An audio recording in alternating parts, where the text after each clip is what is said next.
good.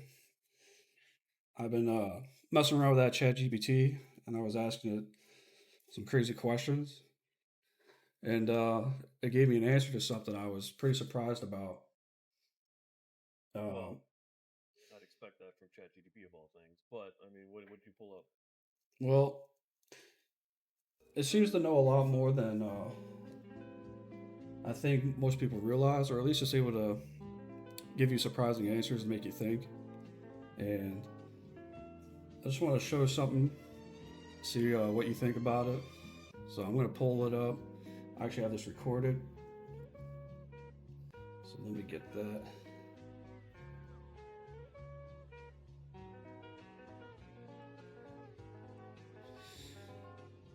All right.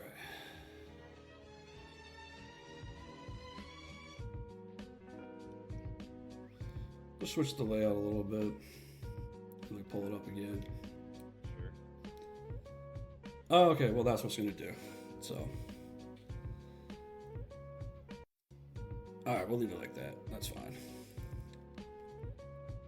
All right. So, I was having my rambling thoughts late at night, right? And I've seen a lot of videos. People will ask like conspiracy theories and stuff like that to ChatGPT, and I was thinking, about life, all the things that go in it. I just went skydiving, so there's a little bit of risk of playing on the edge between life and death. A little bit of uh, like what captivates your what you do in life, like purpose and what's the goal, what's everything that like kind of makes you feel alive, basically. And the question that popped in my head was, I asked ChatGPT. I was like, "So, what do you think is the creation of reality?" You know, that's the age-old ancient question that we all ask each other, and it's always been written about. As everyone's sort of tried to figure it out in their own ways. And I mean, I don't think it's going to be spitting out the most useful information. I mean, it pulls a lot of information from just the internet, so it's going to get a whole lot of well, what is the crackpot internet? answers. The internet is all of knowledge of humans The internet putting is not itself into it. exactly the most trustworthy. That's what my point is. But if It you're gonna, is okay, valuable. where do you get any information that's as close as correct as you can get? The internet.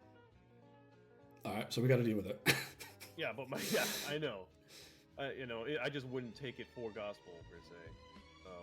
Whatever AI does, especially when it's not too long ago it was telling people, dude, how do I cook spaghetti? Well, you cook it with gasoline. You can absolutely cook with gasoline. Yeah, you could. That's a dumb idea though. Might not taste good, but well, that's the goal. Define cooked. That's the thing. Like it's improving. That's something that we've always had to do as people is filter out. You eat the meat, spit out the bone with everything. Right. No one's got the keys and answers to everything in life, so we gotta find the things that lead up to the most accurate truth that we can get, so that way we can respond the best we can to certain situations. Like there's objective truth, and there's your truth, our truth, the truth, and sometimes these different levels of truth get you different to better results than others. And the best way I think you can find those kind of better truths is by going through trial and error and see what kind of outcomes you get by people that have done it before you or after you. You got receipts? Let me see the receipts of your outcomes or your ideas, your what you believe in. If it's working out for you, show me the receipts, because otherwise it's just smoke. So, anyways, with that, let's see what ChatGPT had to say to me about this kind of stuff. All right. All right, I'm gonna just scroll it on a little bit. So it replies, "That's one of the deepest questions a human being can ask. What is the source of reality itself? There are a few major ways to approach it, and each one gives a different key of insight. The scientific lens it gave me is number one. Physics tell us that everything arises from a field, quantum fields that vibrate and interact, giving rise to matter, energy, time, and space. But here's the catch. Even those fields depend on observation. At the smallest level, reality behaves differently when it's not being measured, meaning consciousness seems to play a role in how reality collapses into a definite state. In that sense, consciousness and reality are intertwined. You could say the universe becomes real through awareness. And we have seen videos and stuff where uh, that seems to be the case a little bit. And when you get down to the molecular level of atoms and uh, protons and everything else, I've seen videos where they're doing the supercomputers and they got to keep those at like around 0 degrees or absolute zero, not 0 degrees, like negative 300 degrees, something, to get an accurate reading. They're very sensitive to heat, movement, vibrations, even vibrations that come from space black holes. They're like going into like the interwoven fabric of reality itself, and they will have these circuitries that are so tiny and close together that even some of their electronic protons will escape out of their pathway and merge into the other lane. It's a sense of teleportation that they're still trying to figure it out.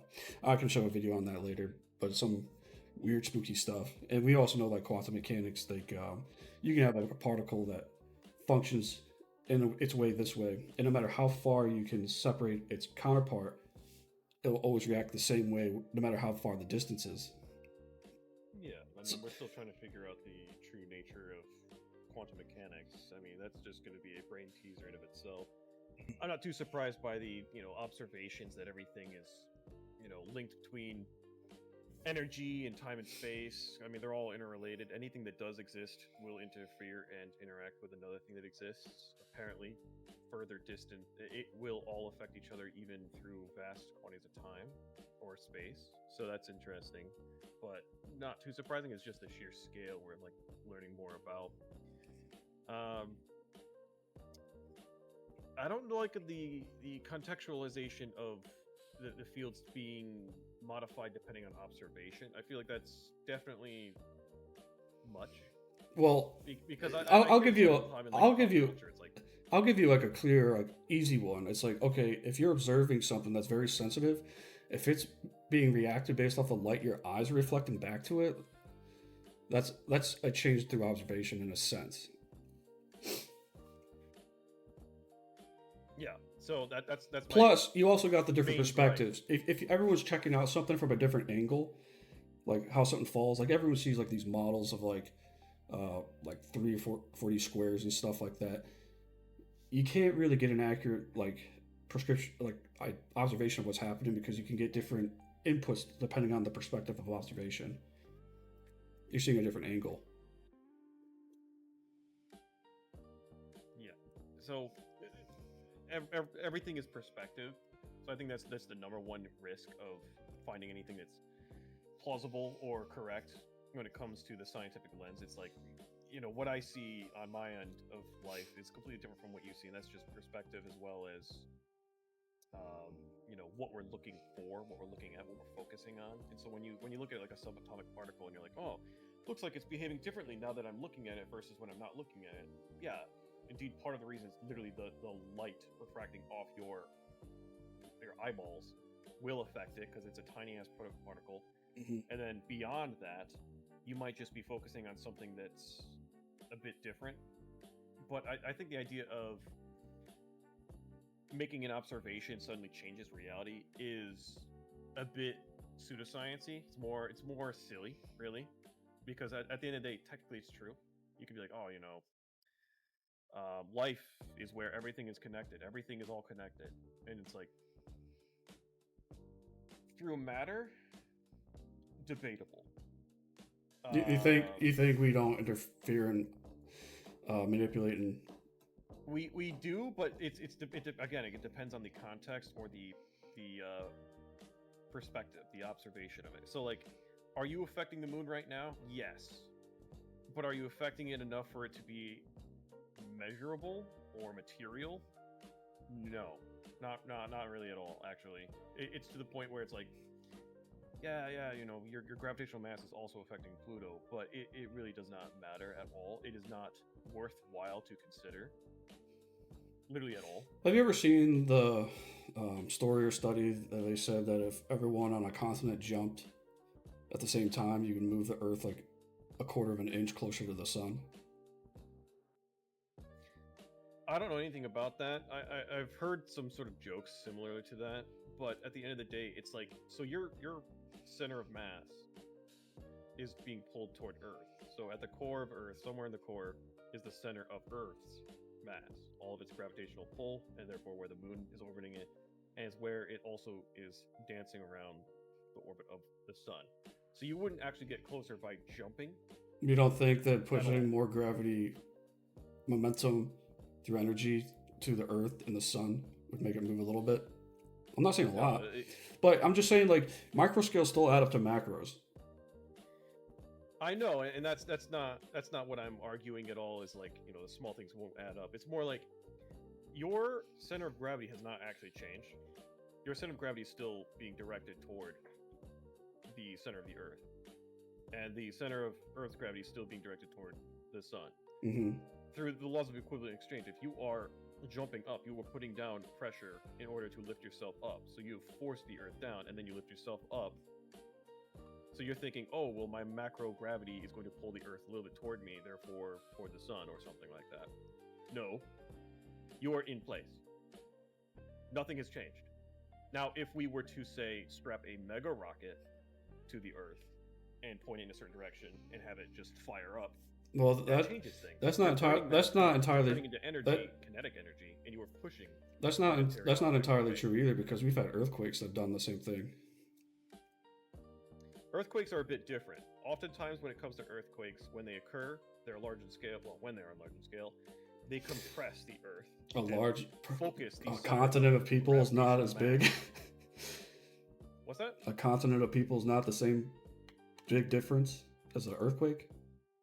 If the continent of people caused an earthquake, what will happen? I'm not saying cause an earthquake. I'm saying all right. We might be going off track a little bit. But... No. Let's go on the earthquake real quick, okay? Earthquake happens, magnitude 8, something crazy, right?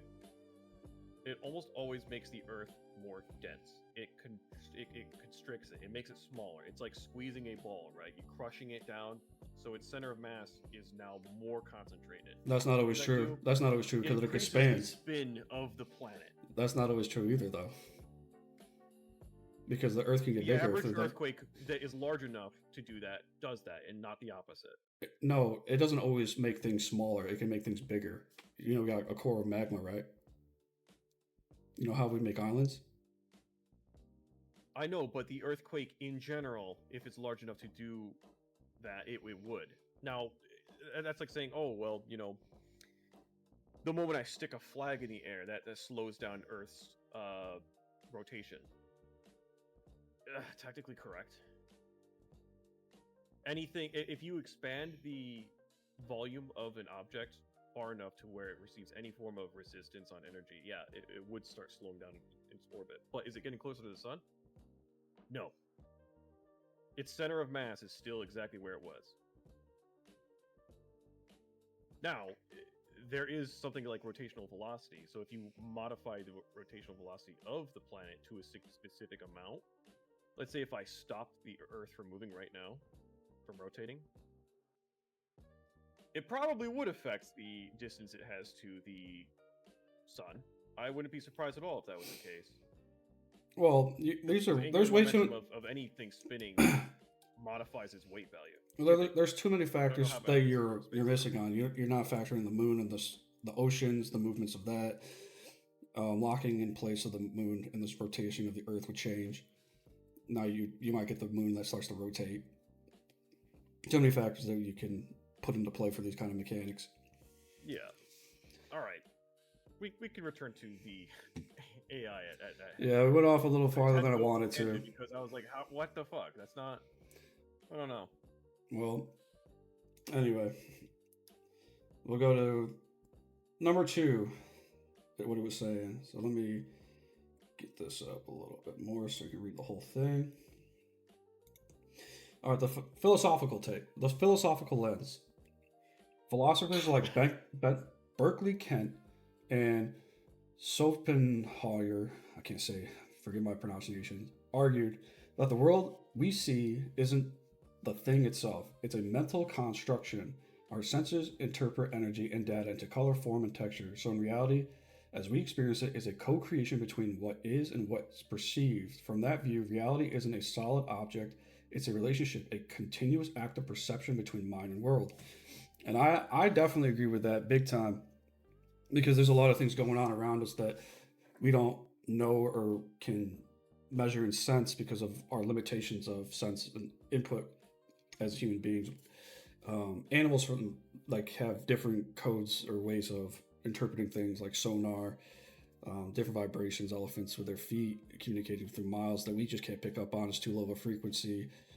Seeing at night like cats, like we just don't have those kind of abilities. And you know, if you were to go like back 200 years ago and describe Wi-Fi to people then, like, can you imagine how hard and difficult that'd be for them to understand what you're talking about? Oh, They they'd be wouldn't. rattled.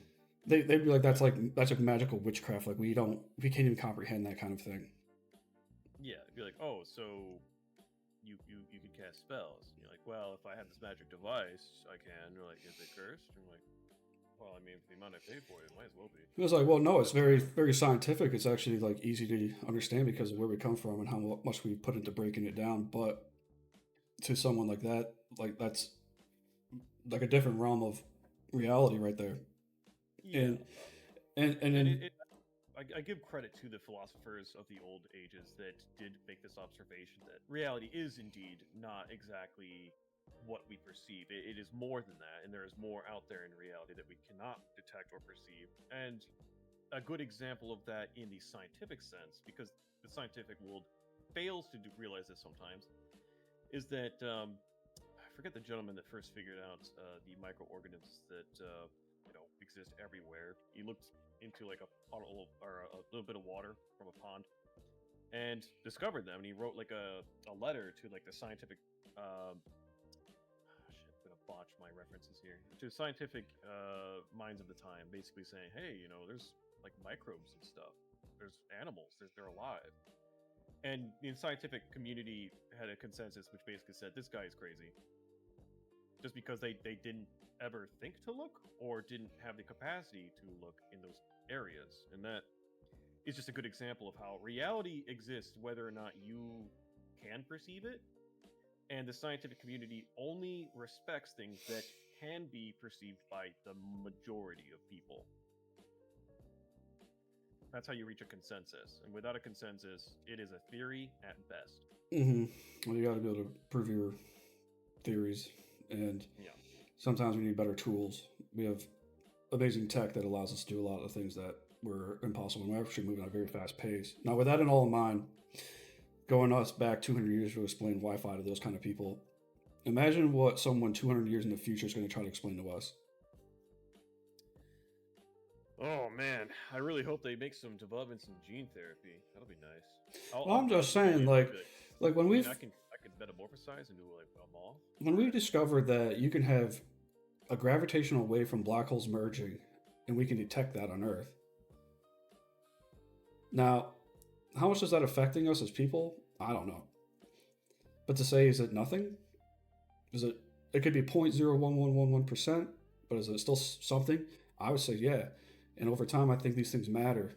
We have a lot of like health uh, biohacking that we got going on, where we got to be consciously aware of like 5G towers, putting your phones in your pocket, going in airplane mode when you sleep. You're getting a lot of background noises that are um, affecting you, whether you want to believe it or not. Now, these micro things might not show up into affect you negatively until like 20, 30 years down the line, or when there's too much of it. Those are things that will be seen, and we have a lot of things that we have assumed was safe and normal in times of life that turned out to be very damaging and hurtful. Just look at all the foods products we've used. You know what I'm saying?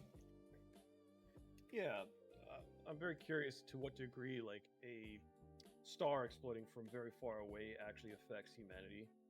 Um, it wouldn't surprise me at all if like even just the 0.00% of increased radiation levels does affect a entire gene pool Mm-hmm. once that organism reproduces. Any sort of mutations caused by radioactive uh, rays blasting from an exploding star 400 light years away, and I'll, it would be fascinating to know the context of that. and I'll give you an even bigger one: the ozone layer. When we get the solar flares that are blasting our ozone, our magnetic field, and we're getting the auroras, and then we had a spot, a weak ozone layer in our atmosphere, and people were getting cancer, skin cancer, a little bit more often. It seemed like. I'm just saying, like, these are a lot of things that we got to put in the factor. But I want to go on to number 3. Are you ready? Just to add up on that, I just had to Google it. Historically, nearby supernova may have influenced the biodiversity of the life on the planet. Geological records suggest that nearby supernova events have led to an increase in cosmic rays, which in turn produce a cooler climate, a greater temperature difference between the poles and the equator, stronger winds, increased ocean mixing, and the resulting of transport of nutrients to shallower waters along the continental shelves. This leads to greater biodiversity. So that was just pulled from Wiki, Take what you will with that. But just wanted to flavor that in. Yeah. Let's go on to number 3.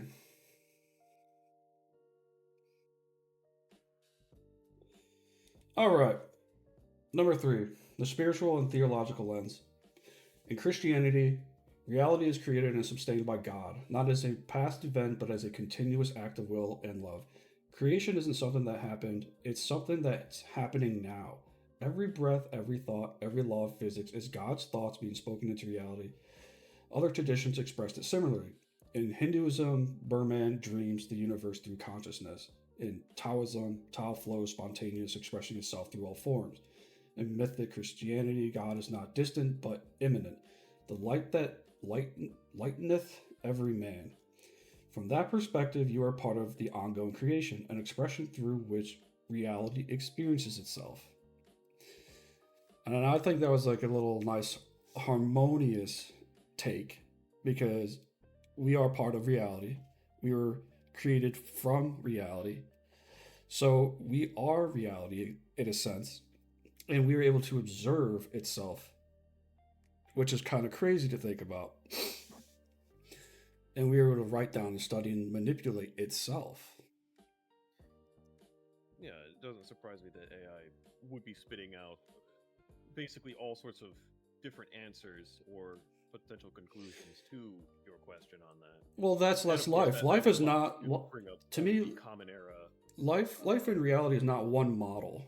It's a bunch of models that intertwine and harmonize to make the same picture. It's like if you're making a puzzle, but you only have like 5 out of the 100 pieces, you're not going to get the whole picture laid down because you need a bunch of pieces to finish the puzzle, and that's the models. I would disagree on that. You think life is that simple? There is like the whole the scientific goal, at least, is to discover the theory of everything, to understand how everything works in absolute terms. And the dilemma is that currently, obviously, we don't have that. We don't know what that is. Right now, in order to get there, humanity has always, in the modern era and long before, come up with different potential hypotheses on what that is. And religion is indeed one of those facets. Scientific method is another facet, and it continues. These are theories. So when you're like, oh, it's a puzzle piece of different things that add up into what is indeed reality. No, those are different theories that are all attempting to answer the same absolute question. What's the alternative? The alternative, honestly, there is no alternative. What you're making is an observation of current standings, and you're saying this is how reality works. And I'm saying that is not indeed true. Reality isn't a bunch of things combined together, a bunch of different theories combined together, and it all works out perfectly. Reality has an absolute answer somewhere in the way the laws of physics work, the why we're 47. Hitchhiker's Guide to the Galaxy. 47. That's the supercomputer answered. What's the answer to all life and creation? It said 47. Cut to that reference. Yeah. And then what's the meaning of life? Fucking, there is no meaning. Well, I Um, mean, I think you got to do a little better than that because just saying like, oh, it's just cousin, so there's an so answer, but I don't like this idea that, oh well, it's all of these theories, but there must be an alternative if you wanted to disagree with me. I'm like, no. do you think? What you would contextualize, at least what I've interpreted, You is don't you say think? that reality is a combination of all of these different theories, and I'm saying all of these different theories are attempting to answer the same question, Yeah, and but that doesn't mean that the answer, the absolute answer, is any of these. well, you got to go back to what I first That's said in the my point. beginning, is you got to eat the meat, spell the bone. I'm trying to lay context and then break it down. Right, I'm saying that there's value in truth a little bit in everything in a sense. Now you got to be able to distinguish between good and bad information. Right, and the dilemma is that you're taking all of information and saying this must be good by default No, because what's the alternative? what I'm saying is that a lot of theories and philosophies rhyme. It doesn't make one more true than the other. I'm saying you got to take little bits and pieces of every little bit, and these little bits that you need to take with you are the ones that have been pursued and informed and have the evidence to support their claims the most. Now, Right. if you're getting like people right, and people will say I experience thirst, that's a collective truth, right? That's not a theory. And then even if you wanted to claim it's a theory, that they're not really thirsty, it's something else. You still have people rhyming the same thing. I am thirsty. I have a need. I have a want. I have something built in me that drives me towards this. I guess when it comes to all sorts of existing theories on the meaning of life, what is reality, this, that, and the other, at the end of the day, it depends on, like, if you're satisfied with those answers, then it depends on what type of person you are. Are you a person who is inquisitive and you're like, I need to know more? Or are you a person who is not inquisitive and you're like, this sounds good enough to be what's okay. This theory sounds solid enough. No more pursuit is needed. This is true. Here's what I'm going with. And I respect someone who puts all of their fucking cards in the same play and I says, don't do "This is how that. I'm doing it. I'm betting it all on black." But But I don't do that if that's what you're insisting. well, obviously you might have like a preference or one or the other, and that's also something that I would agree with. I also think that some theories I are think there's too many beneficial. color. I think you need all A the lot of colors them to do make a have. rainbow. I don't think you can just color it black and call it a rainbow. Correct. Yeah. No. That is an astute observation. Um, I like where these theories go. I love the shared philosophy that they all have. That definitely does speak true in your statement. Like, oh, there's definitely a blend of. I'd like to also point out these aren't my theories. This is ChatGPT. Correct. Correct. That's true. So this is the answers it's given me, which I thought was you got to admit it makes you think because What are the other things that it said? in the spiritual lens, or you want to go to number four? We can move on. I think we're good on this. Okay.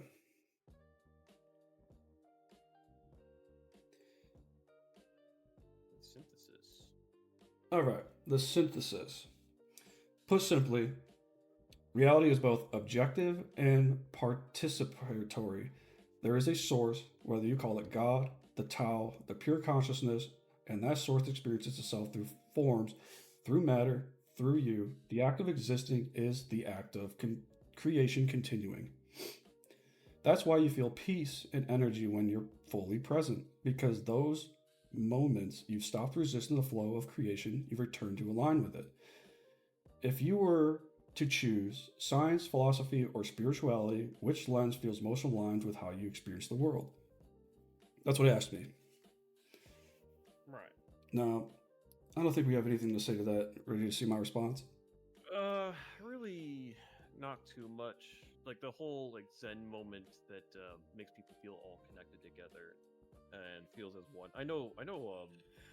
Joe Rogan references that quite a lot. He's very much so in that sphere when it comes to these responses AI sort of spat out, and like it's very understandable. It is a constant in a lot of different religions as well. I mean, I don't really know how I feel about it because it's like I don't have any reason to argue, but it's also just like that's like trying to explain happiness to someone too. It's like, you're gonna have to experience it. I can't explain it properly. Exactly. That is definitely true. Yeah. And I think a lot of people get to these kind of like cravings and needs eventually at some point where they start questioning like what's good and bad, what should I be doing with myself, what makes sense, what works, why aren't I getting the results and outcomes that I want. Even if you think you got the ones you wanted, they're not fulfilling you for some reason. You're like, what is happening to me? What is this? Why does this? Yeah. This was supposed to be my success, and this thing successful in my heart. I guess my only problem with um, this example of reality is that it's sort of like saying, "Oh, this is my emotion that I'm feeling. This is my feeling in the moment, feeling present, feeling connected with everything in all of creation, feeling one with all life forms and animals and humans. We're all the same." That's like taking an emotion and saying, "My emotion is reality." And I'm like, that's audacious as hell. Have you ever tried meditating? You ever tried like sitting Yeah, down and feeling the breeze, taking in the yeah. air, I the do that trees? regularly when I'm reading. I'll lay on my hammock. I'll read. I'll just stop reading and start looking at the Now, sky, looking at some when airplanes, you do that, zooming out, what is the emotion you feel? relaxed. Peace, right? Very relaxed. People value Very, very comfort. Very, very much so at peace. yeah, Feeling like people value I'm peace a doing very okay. good amount. There's a lot of things that we have in life that stresses us out: our health, our relationships, our future, our past, and all this stuff. And sometimes a lot of that truly doesn't matter because you can't do anything if you're not present. If you're got anxiety and you can't like you got analysis paralysis, you can't move forward. You're not being present. You're thinking in the future, or you got depression because you're thinking about the past. Yeah, and that's These are really things that the make you problem stuck. You of can't having live in a these altered state of minds that are negatively holding you down like balls and chain. yeah. It seems to be a modern day disease where people are obsessed with the past or obsessed with the potential futures, and it bottles them up, and they just worry about it too much instead of being like, what are you actually enjoying right now? And what are you supposed to be enjoying, but you just choose to worry about things that aren't in the same timeline instead? Yeah, well, there's a lot of things like control what you can. Don't worry about the things you can't control. And you know, let's say you got a relationship.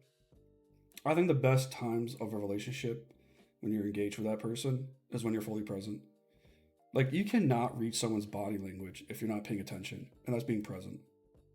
Yeah, definitely. Not worrying about what's going to be happening next week, just being with them and just cherishing the moment.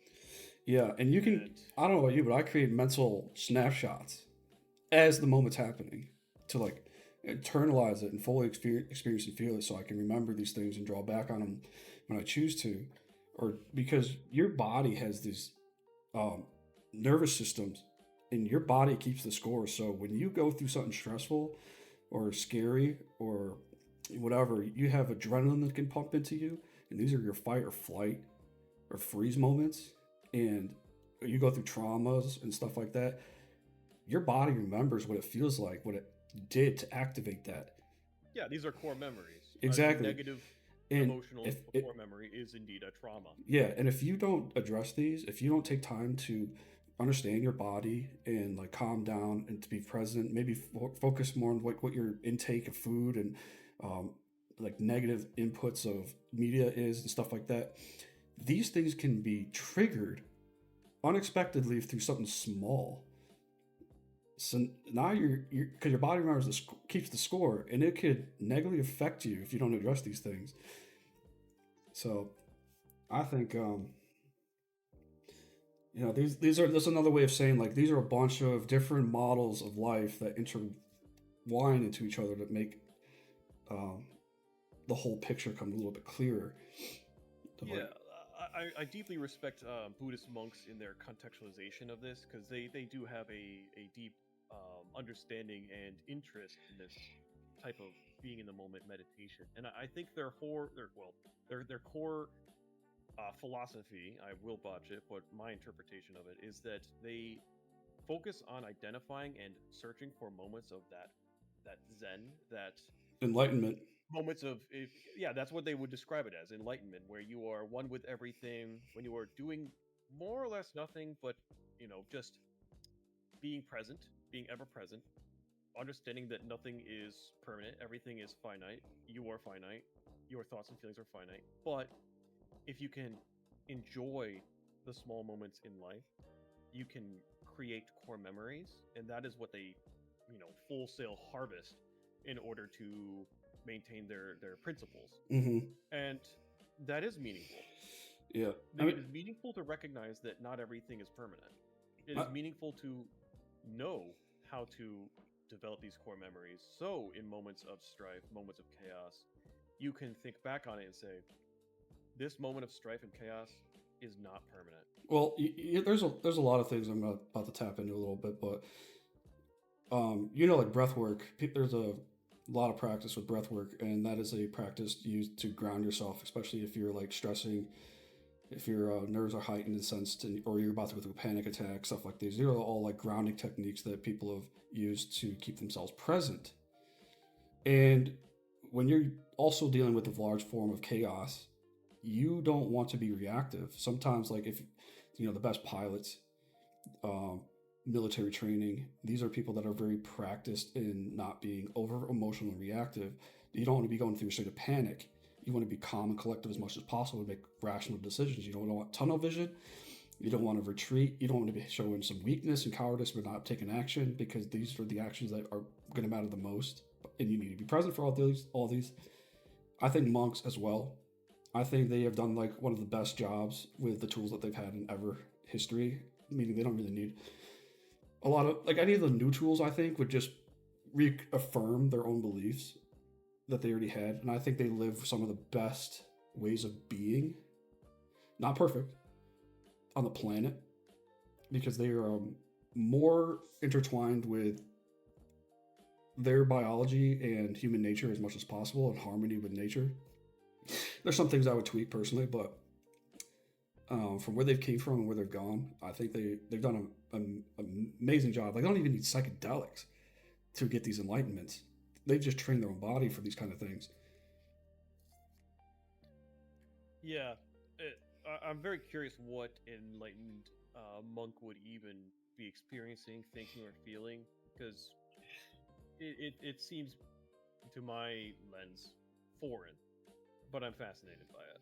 Well, I got some great content for you. I'll show you later. So this is just like a tip of the iceberg. I got like a whole dictionary book, basically.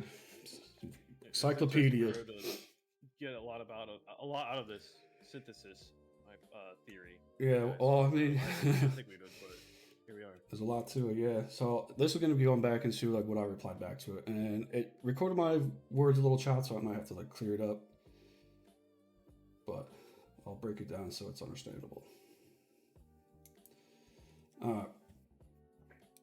This is me replying. Everything that I've gathered, you have science that basically explains that there is a consciousness, that our creator of all things, of all reality, by design, is by design. That's what I meant to say. The farther you go into science, the more it leads up to pointing out that which is also tied into religion, God, Christianity. These are all things that seem to relate to another. Also, when you have your personal experiences to measure up to everyone else's written experience throughout history, or the people or the experiences you experience daily, or the people around you that experience daily, it all seems to rhyme or rhythm to an expression of a similar tone, that there is something more to life, basically. There's an undercurrent tone. There's almost like a background being ongoing, whether you call it spiritual or quantum mechanics, something extra is happening that connects us to each other. It has this energy. Let me move a little bit farther. It has this energy of more knowledge or tapping into something greater than yourself. It's like some ancient all-purpose plan movement. Now, what I meant by this is that, like, if you look at life as a human being, or anything that exists in life, there's stages of life. You're born or created. You have your infancy phase. Are we good? I just had an internet thing.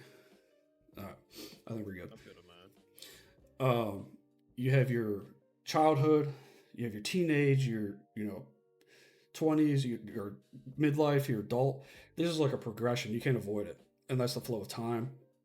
and that's by design. You can't escape it. You can't revert it. It's just what it's going to do.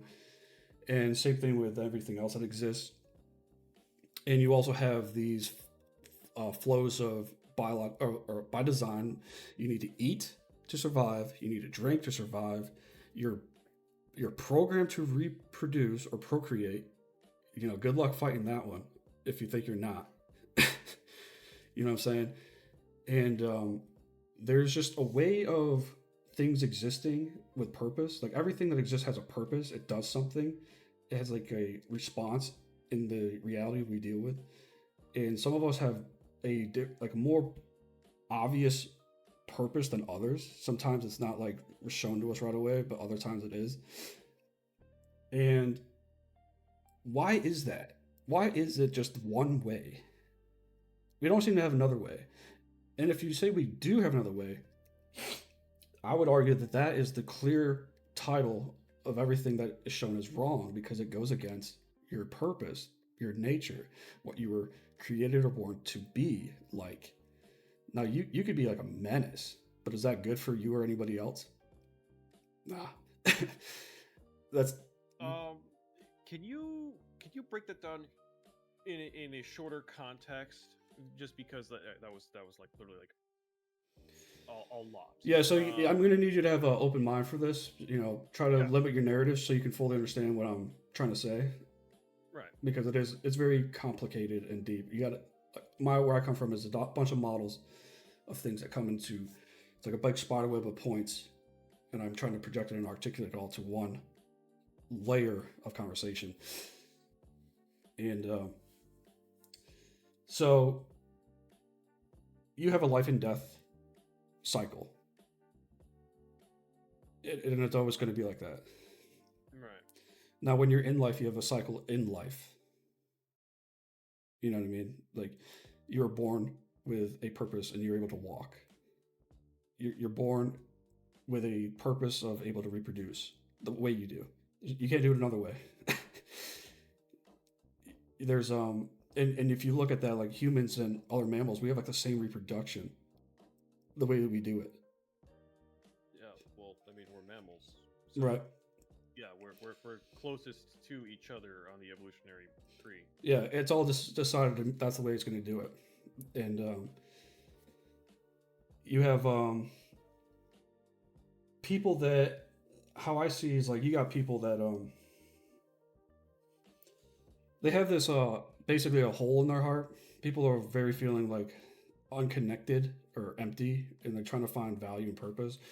You know, you get like these millionaires or whatever, these famous people, and they will, you know, off themselves and it looks like they have a perfect life and you're like, that makes no sense to me. How could they be like that? Like I would do anything for that. You got people that got like the mansion and they're about to go through a divorce. They're stressed out because you don't even realize the other kind of problems that it takes.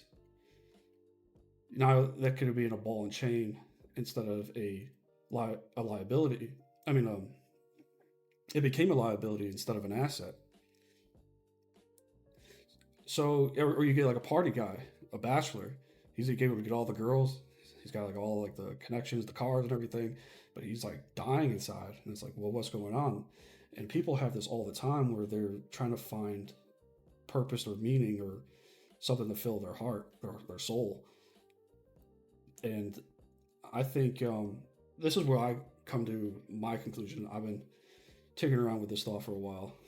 I think this connection, this need that people keep trying to fill it up with all this like fake, temporary stuff, which is basically sin disguised as glory. I think if you stick to what you're designed to be and do, that's the closest you're going to be able to get in life. So like if you're working with people, you're doing things that are healthy, you're working on your health, and you're focusing on the people around you and their well-being and health, and you're all working together to go upward instead of downward. You know, you don't want to be screwing over other people. That's a form of sin. So you work in harmony with what you're designed to be and do for the benefit of everybody. Then you can get to a closer state of well-being. But I think ultimately, this is where it gets a little crazy. Ultimately, I think the biggest craving that's going to fill us is that we have a desire to go back to the connection of the universe. The universe is reality, and we came from reality. And we're torn away from it because now we're put on with human being bodies that are limited inputs and senses. We get dreams that are trippy, that give us like a weird connection. There's psychedelics that people feel like they're tapping into some other knowledge and information. They see life in different angles, and they'll come to conclusions. They'll be like, oh, we're all connected when they're like on Yeah, psychedelics. I think as living creatures, we have a desire to be one with nature and to be a little bit more natural than we currently are. And I think that is a deep, very old, very instinctive drive that is built into our DNA as living creatures on Earth. And that is a feeling that I want to say we'll never lose. And I hope we don't lose it. But we do also need to be prideful of the fact that we are Protestant. the only species currently on Earth capable of looking at the reality in a completely different lens than the rest of the animal kingdom. We look at it a lot more rationally, a lot more sophisticated, a lot more cold, hard, and as you kind of implied, has a hole in it. Try to at least. And that is both a flaw and a boon, because look where we are. We have technology here because we did not think about all of which you just said all the time. People said, I need to think differently. I need to start getting a lot more serious about survival. I want to also not just keep my family alive, but improve the lives of the entire planet. To do that, I'm going to invent the wheel. Obviously, that's not how they thought of it when they created the wheel. Nobody knows how they did that. But yeah, I don't see anything wrong with that because there's the common, the manosphere that most things that were ever invented was for the benefit of their wife and kids first. Yeah, the way I consider it is that humanity is just another branch of the animal kingdom trying to observe reality and make what they will of it and interpret it, hopefully in a correct way. And we're just the ones that are taking an extreme hard direction in order to reach that, and that's how we've developed into the civilization that we have now. We might have to disguise, or just gossip a bit of right and wrong, because if you're going to be going to these chats of what you should or shouldn't be doing, I think it's good to distinguish that. And I think what you could do is a easy breakdowns rule is avoid the sins. And what sins are is basically destroying yourself and others in a negative way. So gluttony, for example, if you're over consuming, you're going to get obese, you're going to be unhealthy, your biomarkers are going to be bad, you're going to die sooner, you're going to be more of a burden, you're going to be taking a lot more resources from a collective group. It's just not good for you in any metric. It's an easy one to understand. Yes. But I got to also distinguish that life is balance. You can't have too much or too little of something sometimes. And you got to be able to find that harmony. I think that's why the yang is very important. That's a Buddha thing as well. But yeah, I agree with that contextualization though.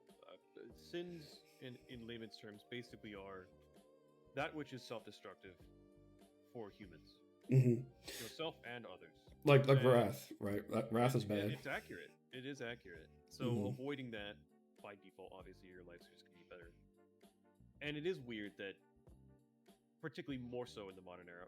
Actually, I'd be wrong. I'd say it's always been the case in different forms. Probably some worse than others. Where we've always been sort of glorifying sin in one way or another. I wouldn't necessarily agree that the Crusades were. Well, have you ever heard this saying? The path to hell is always paved in gold. Yeah, well, there's greed for you. Well, there's temptation for you. Yeah. Why did we come to America's God, gold, and glory? Well, we're also adventurous, but let me just throw in this lust one real quick. Lust is a sin. As a man, we are biologically designed to reprocreate with as many women as possible. Now, is that good for society? If we all did it? Yeah, and I guess Because that's some why people are the going to get socialism nothing. Yeah, is a sin. yeah, Because because ultimately, it's like there is a degree. Like you're not working in lust is harmony. listed there, but You yeah, you're not working in lust is harmony anymore. way more corrupted. Yeah, exactly. And you can destroy your families. You can destroy your mentality of your kids. You can Um, destroy the community, yeah, you can yeah. destroy the We're talking community. destroying the kids. If you damn the generation after you, that generation Hmm. has no choice but to damn the next generation. There's very few exceptions of that. Well, hurt people, and a lot of the Yeah, times, if you, I think you reap what you sow. I think that's very true. If you're putting out negative energy and bad intentions to people, and I think you can be doing bad things to people and not realize it, but reality is a funny way of reminding you that you're messing up and not doing the right thing because there's consequences. and a lot of people just try to avoid it or Well, it's not instant all the times either. They're like, "Oh, I got away with it. It's no. been 2 years," but then bam, you're knocked off your feet, and you're like, "Well, I wish I knew better," but that's I life. definitely think humanity needs to come up with a significantly more serious approach to how we address our youth and how we want them to adapt to society because they are always seemingly the afterthought in everything. We'll decrease the budgets to education regularly, or the education system is extremely outdated and doesn't even meet like fucking 1980s criteria of what kids Yeah, well, should know. that was an And industrial thing, and that's all Marxism. yeah, I got a whole breakdown on that. Like, it's not beneficial for the whole community anymore. It was a temporary well, solution we with need very something, loose but support. certainly the current model obviously is not working, and it disgusts me that children are always the afterthought. They are going to bring way more to the table than we are. And the fact that we don't care to prepare them for what they need to adjust to Oh yeah, without getting worse like Social is Security insane. is literally built on having a bigger, younger population than the older. And Yeah, given so that, wait, if they're not making the support the money, older. like that's another way of saying like you reap what you sow. You if you screwed over the younger people that are supposed to be paying into your social security and everything, and they can't because they can't even like live and their wages are cut to death. Oh, guess who's gonna have a hard time in their elderly years with social Yeah, security? yeah. Meanwhile, the real thing we should be doing is prioritizing the youth and saying, you guys are inheriting the whole world. We got to make sure that you're ready for it. We got to make sure that you're better than we are. But instead, we're like, nah, the unborn kids of the future will take care of me because currently my own system that I've been living in and And trying to protect for my entire life and we're not isn't going even to work. birthing. We're at a population decline Yeah, it's gotten worldwide. that bad where society is just not not helping us enough that we're like, well, I can't even afford to have a kid, so someone else who's gonna have to bear the taxing challenge of having a child and raising a child properly. I'm gonna have their child take care of me when I'm old, and that's not gonna work. And so then we get into like the whole dilemma of like, well, we gotta globalize, we gotta get more migrants in and have them solve all of our problems because we didn't take care of our kids or have kids.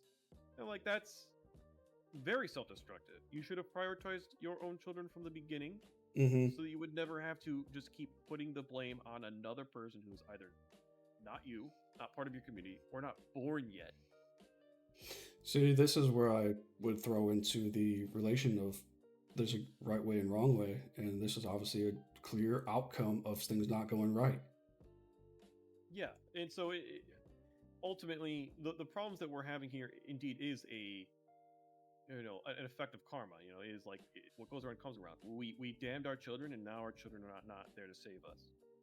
Hmm. What a fucking surprise! It does not shock me at all that increasingly there is a demographic divide by not just a socioeconomic um, decree, but by just age. The youth is increasingly unable to relate to the old, and no one they don't like each other. I don't know when Exactly. the last time I heard someone in person ever say, in any capacity or in any context, respect your elders. That's been like a dying saying. I think a lot of us are Increasingly so, bitter. and I'm not surprised because Yeah, the youth have been just thrown out.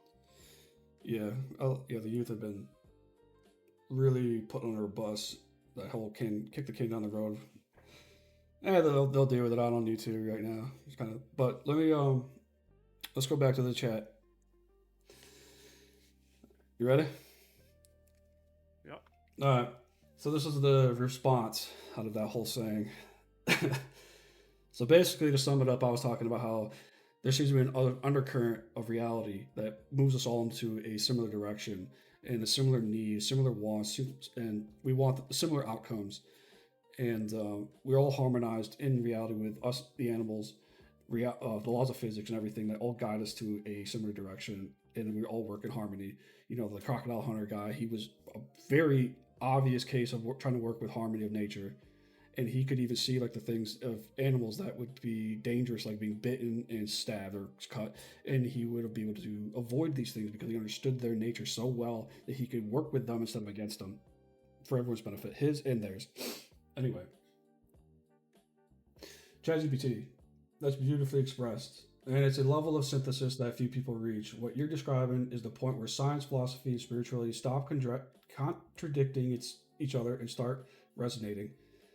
You're seeing that beneath every discipline, physics, theology, psychology, there's a shared intuition that something conscious, intelligent, and ordered is humming underneath existence. Every great field of thought has tried to name it: God, the Logos, the Source, the unified field, the quantum field, the Tao, but all of them are tracing the same invisible current. You're also noticing something profoundly true. It's not just intellectual, it's experiential. When people from completely different cultures and eras describe moments of transcendence, mythical union, deep prayer, flow state, near death experiences, profound love, the language changes, but the tone stays the same. There's always that feeling of connectedness, timelessness, intelligence, and peace. Let me move on a little bit. It's as if the universe has a single frequency, quote unquote, and every human soul occasionally catches it. Science, when pushed to its edge, begins to sound like mysticism because it's describing the same mystery from a different angle. Quantum physics says matter is just energy condensed into form, always vibrating, always interacting. Theology says spirit gives form to matter, always moving, always sustaining. These aren't opposites, they're mirrors. Move it up a little bit. What you're touching, that sense of ancient all purpose plan movement, is the recognition that you're not standing outside of reality trying to understand it. You are reality, briefly waking up to itself. That's why it feels so vast and yet so intimate. What do you think? Yeah, no, that's very well said. Props to AI for doing it so. I think that's absolutely true. At the end of the day, all of these different theories on, what is life, what is reality, and how should we engage with it, they all are trying to answer that question, and they're all doing it from different points of view. And a lot of them, the ones that have survived to the modern era, unsurprisingly, share similarities. Anything that doesn't share those similarities is in the past. That's why we don't really have pagan gods to answer our questions anymore. Yeah. Like you listen to like old people talk about what they think about life and things, and they also they rhyme the same response. They're not always the same exact response, but there's like this always like connectedness, peace kind of undertone that they're looking for. They don't want regret. They don't want to be a bad person to themselves or others. Health is very important to them. Um, and then you look in like history of like what people were doing, what they were focusing on, and we've all had like a similar, like monks and Buddha, um, even like the scientific fields. There's a lot of people that have come to look at scientific, whatever their field of scientific expertise is, when they push it to the limits. They'll have conclusions you'll hear sometimes where they're like, this can't be just random. The way that this part of a bone would work with another piece of bone, it couldn't exist without the other one existing at the same time to fit into the design of the other piece. Now, how could that happen? And that's just like for that. Then you go into like the cells and the atoms and all this other stuff, and that's where it gets spooky. I think it's worth exploring when you hear like people in their expertise fields go into like this is there's something more going on here than I can describe, and I think that's worth noticing. Yeah, no, I think that's absolutely a good point. I don't even know if I had anything else to add to that, really. Pretty cool stuff. Like No, late night it sounds thinking. fair enough. Yeah. Yeah.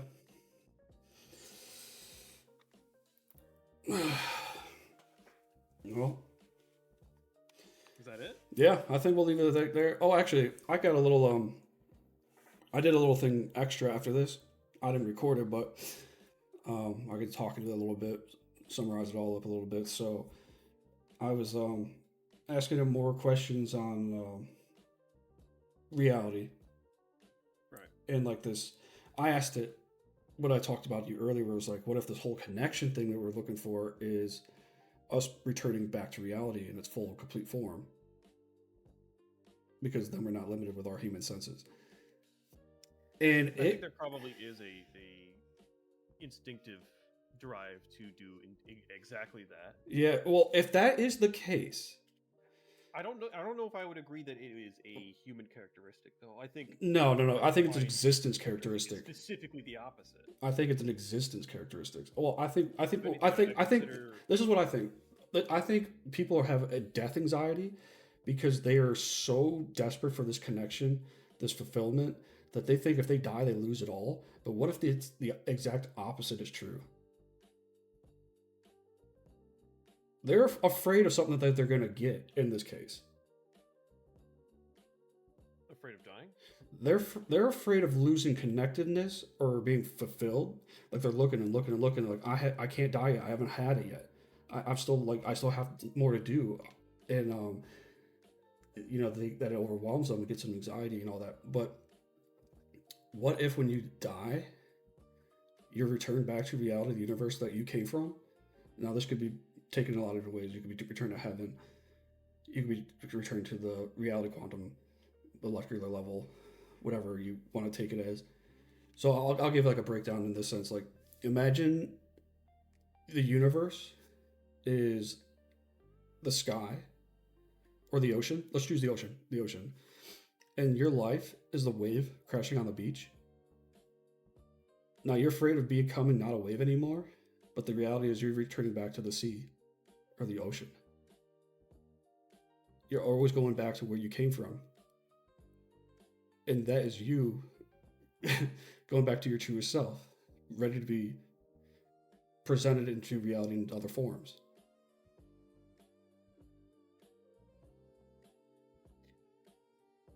Perhaps so. I mean, we are all instinctively connected to reality in some way, and to be be connected back into God, I'm losing my train of thought here. Being connected to the world sometimes means dying.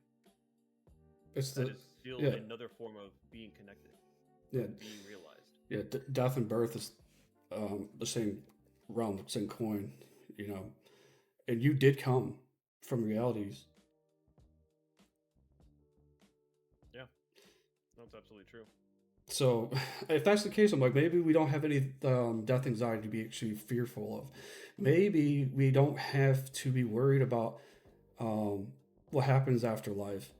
Maybe that realization can give us the ability to remove fear and live our actual potential lives. So meaning like, why do you have to worry about what you do in this life anyway? Might as well enjoy it to the fullest.